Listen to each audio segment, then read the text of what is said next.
జీవితము మళ్ళా మొన్న అట్ట చేసావుగా, మొన్న అట్టు పెట్టావుగా, అట్టున్నర పెడతాగా నేనని చెప్పి లోకంలో మనం మనుషులు తెప్పినట్టు అని తెప్పేవాడు కాదు.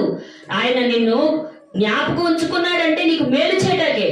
నిన్ను జ్ఞాపకం ఉంచుకున్నాడు అని అంటే నీకు ఆయుష్ని పెంచడానికి, నిన్ను జ్ఞాపకం ఉంచుకున్నాడు అని అంటే నిన్ను క్షమించడానికి, నిన్ను జ్ఞాపకం ఉంచుకున్నాడంటే నీ కోరికలు నీవు అనుకున్న ఎన్ని నీకు నెరవేర్చడానికే ఆయన నిన్ను జ్ఞాపకం ఉంచుకుంటాడు. కానీ నీ చెడుతనాన్ని, నువ్వు చేసిన చెడ్డ క్రియలని జ్ఞాపకము చేసుకోడంట. హోషేలో చెప్తున్నాడు, ఇర్మియా గారు చెప్తున్నారు చూడండి 31-34 హెబ్రీ 10-15 చదవాలి త్వరగా.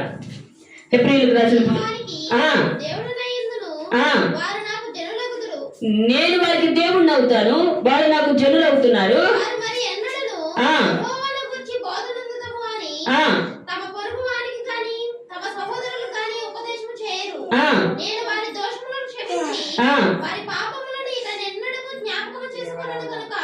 అదండి సంగతి. నేను వాళ్ళని క్షమించాను అని అంటే వాళ్ళ పాపాలు నేను జ్ఞాపకం చేసుకోను.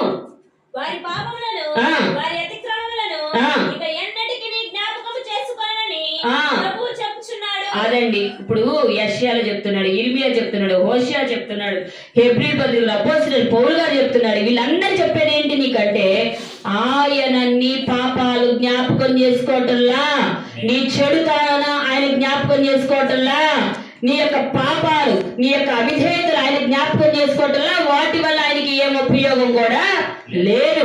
మనమే అనుకుంటాం, నేను అప్పుడు ప్రార్థన చేయలేదుగా, నేను ఎట్లా చేసాగా, నువ్వు పలికి మాలినాడు కాబట్టి ఆ చెడునే గుర్తు చేసుకుంటావు. దేవాది దేవుడు అంట జ్ఞాపకం చేసుకునేది ఏంటంటే నీ ప్రేమ, నీ విశ్వాసం, నీ భక్తి. దావీదుని ఎలా జ్ఞాపకం చేసుకున్నాడు? అరణ్యంలో అతను చేస్తున్న ప్రార్థన, అతను పాడుతున్న పాటలు, అతను చూపిస్తున్న విశ్వాసం, ఇవి జ్ఞాపకం చేసుకుంటే ఆయన జ్ఞాపకాల్లో దావీదు ఉన్నాడు కాబట్టి అంత అందలా ఎక్కించగలిగాడు. ఎన్ని కష్టాలు వచ్చినా, నష్టాలు వచ్చినా, ఇరుకులు వచ్చినా, ఇబ్బందులు వచ్చినా ధైర్యంగా నిలబడటానికి కారణం ఏంటంటే దేవుని జ్ఞాపకాలలో దావీదున్నాడు. దావీదు ప్రతి జ్ఞాపకం దేవుడై నిలిచాడు. హల్లెలూయా. పేతురా నాయనా నా పక్కనే ఉన్నావా? ఉన్నానయ్యా. ఒకనొక టైం వస్తుంది అయ్యా, నువ్వు నా కోసం మలుకు చెవి నరికేసావే, ఒక టైం వస్తుంది గుర్తుంచుకో, నువ్వు నన్ను తెలియదని ముమ్మారు పొంగుతావు అన్నాడు. మర్చిపోయాడు పేతురు.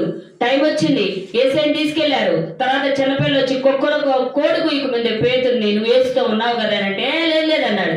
తర్వాత గుర్తొచ్చింది 3 సార్లు పొంగిన తర్వాత, అయ్యా తండ్రి నేను జ్ఞాపకం ఉంచుకోమన్నావు కానీ నేను జ్ఞాపకం ఉంచుకోలేదయ్యా అని లోపలికి వెళ్ళి డోర్ వేసుకుని ఏడ్చాడండి. గుర్తుంచుకున్నవాడైతే సరిదిద్దుకుంటాడు కదా. మనం ఈ మాటలన్నీ చెప్తా ఉంటే గుర్తు పెట్టుకో, జ్ఞాపకం తెచ్చుకో, దేవుడు మనం చూస్తున్నాడని.